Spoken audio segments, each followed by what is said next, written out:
Over the years, haunted houses have become a beloved part of Halloween and American culture. With an industry that generates between 300 and 500 million in ticket sales, there's no denying that people love a good scare. Part of the fun of a haunted house is getting to experience the rush of danger without the threat of actual harm. But what about when the threat is real? Today we'll be looking at 8 bizarre and completely true haunted house incidents. Let's get started.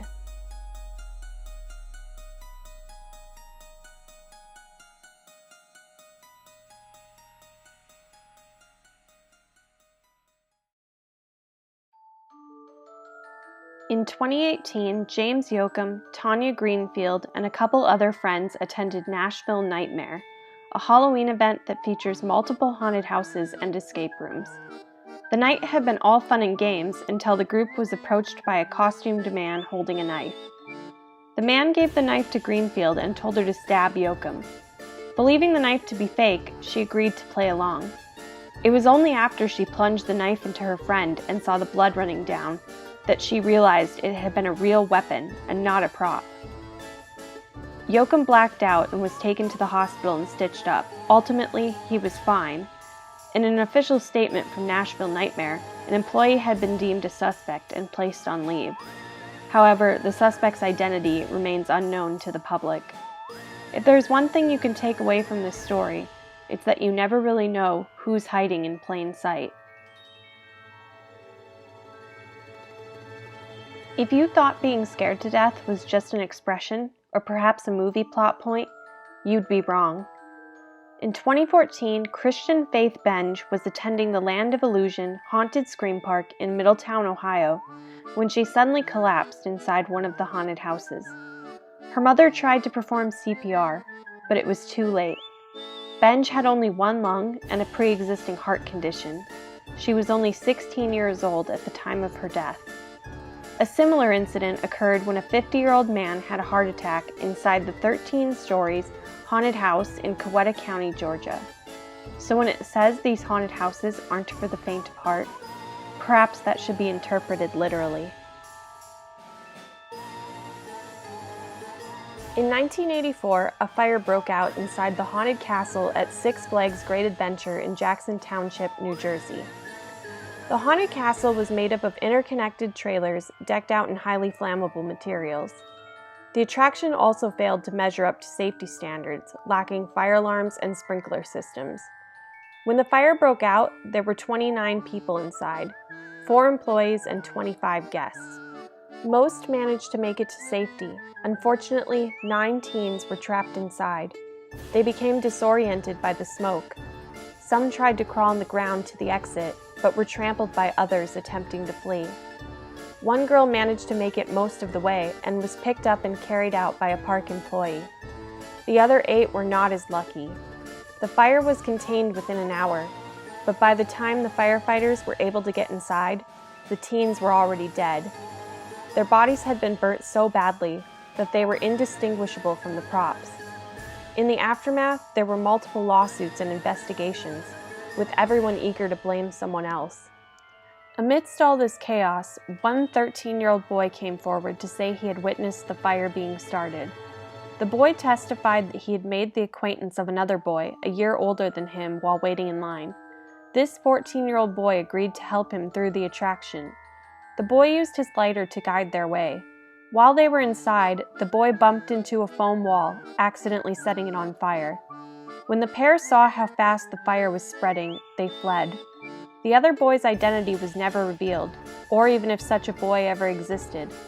The defense for Six Flags argued that the fire was an act of deliberate arson.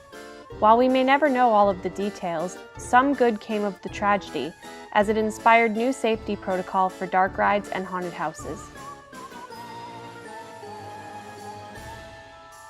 Between the dim lights, heavy fog, and plethora of mirrors, it is easy to get lost in a haunted house. In most instances, the worst that will happen is you might bump into a wall. Unfortunately, in the case of 21-year-old Chung Chu Kit, a loss of direction cost him his life.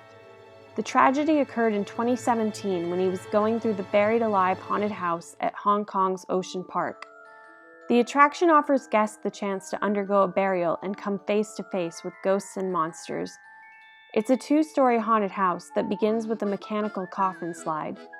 Guests get inside the coffin, then the bottom drops out, and they slide down into the darkness below. Chung made it down the slide and was moving through the haunt when he wandered off into a restricted zone. Somehow staff members failed to notice his presence, and he was struck in the back by a coffin from above, knocking him unconscious and eventually killing him.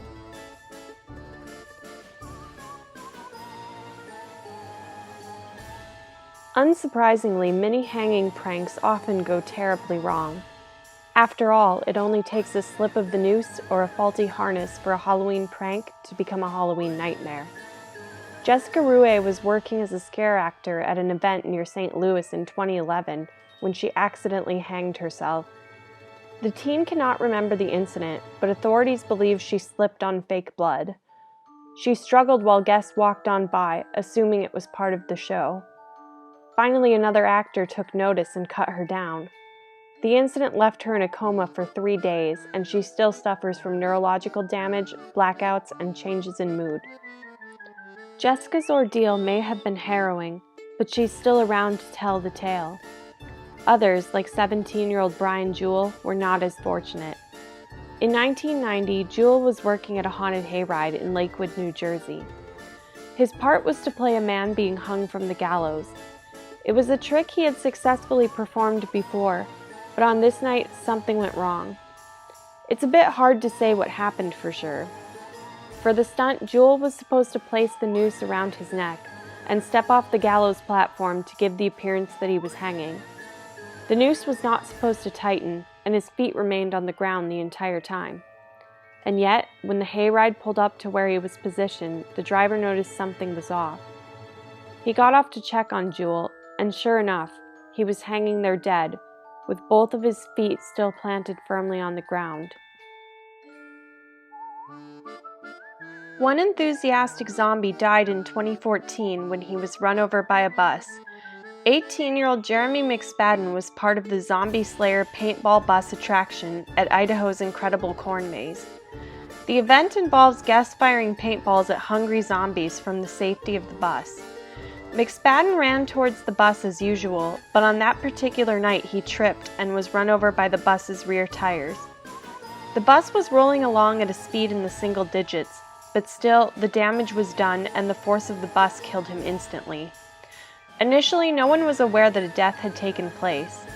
Like the hanging of Jessica Rue, the customers believed McSpadden's fall to be part of the act. It was only when the actors went to reset that they realized McSpadden was lying there limp on the ground. At the beginning of October, a suspected stalker eluded police by dashing into a Halloween corn maze in the California Bay Area.